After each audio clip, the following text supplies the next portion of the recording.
वर्तुळ आहे ज्या वर्तुळाच्या माध्यमातून काही अर्थाने आपल्याला त्याचा आनंद घेता येतो.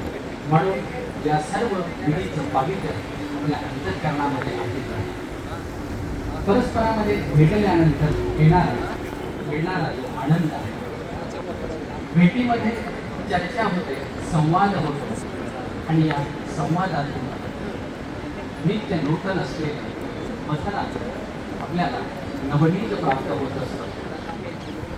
आपल्या भाष्यकारांनी मथनाचे अनेक संदर्भ दिलेले आहेत, पण यामध्ये ज्यामधून ज्ञानाचं नवनीत प्राप्त होत असतं हे मथन फार महत्वाचं असतं.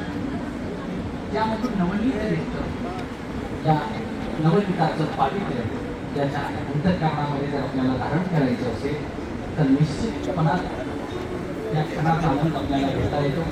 अतिशय महत्त्वपूर्ण असलेलं वंदन मानवपंथाच्या 3 परंपरा, त्यामध्ये श्री कवीश्वर परंपरा, श्री उपाध्य परंपरा आणि श्री पारिमांडल्य परंपरा.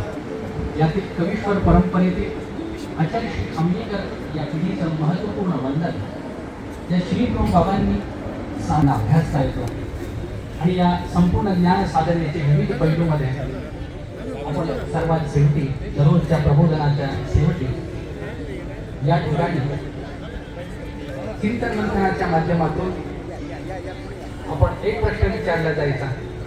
सर्व सद्भक्त बंधू भगिनी या प्रश्नाच्या उत्तरासाठी सज्ज असायचे आणि मग त्यानिमित्तानं आचार्य त्यांच्या पाठीवर थाप देऊन त्यांना सूत्र मंथनाचा महत्त्वपूर्ण ग्रंथ प्रदान केला जायचा. खरं म्हणजे त्यांच्या चेहऱ्यावरचा आनंद पाहताना आम्हाला निश्चित जाणवायचं एक प्रकारची संतुष्टता. पोटभर भोजन केल्यानंतर जो चेहऱ्यावरचा भाव आहे, समाधानाचा जो घटक आहे, तर सर्व श्री गोपालकृष्ण भगवंतानं 12व्या अध्यायामध्ये जेव्हा भक्ताची लक्षणं वर्णन केली त्यामध्ये संतुष्टता ही प्रधान लक्षण सांगितलं. संतुष्ट सततम योगी. ही संतुष्टता आपली प्रासंगिक जरी असेल तरी त्याची चव मात्र तितकीच महत्त्वाची आहे. आणि म्हणून अशा संतुष्टतेचा प्रसन्न असलेला चेहरा मी अनेक वास्तविकांचा नामधारकांच्या माध्यमातून पाहत होतो आणि श्रीमंत सातत्यानं आग्रही असायचे या चिंतन मंथनामध्ये तरुण साधकांनी, तरुण नामधारक वास्तविकांनी सहभाग घ्यावा, कारण त्यानिमित्तानं ही आपल्या समोर उघडली.